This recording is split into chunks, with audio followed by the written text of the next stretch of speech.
My name's Paul Sullivan. I'm one of the Braillists group and I help to support Bristol Braille Technology with their development of the Canute e-reader.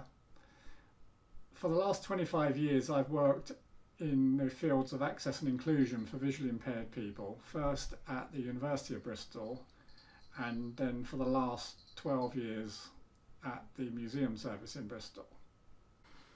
So I think this is really remarkable.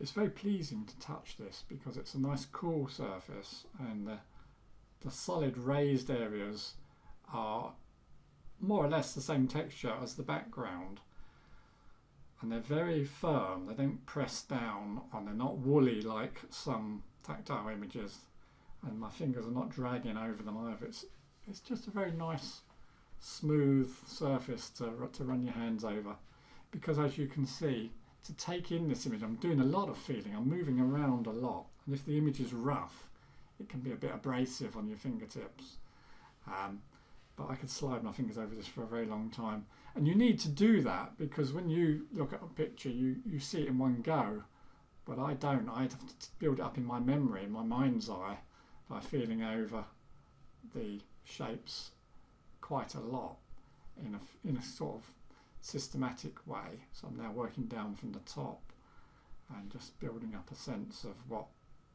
where the solid raised areas are.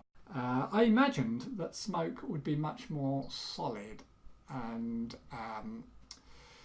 there seems to be lots more gaps in the smoke, lots more wispiness and thin lines and gaps. I kind of imagined smoke rising as like a big sponge or a big fog all in one lump, and this is very much not one lump. It's a bit like a seascape or a coastline, isn't it, with bits jutting out and bays and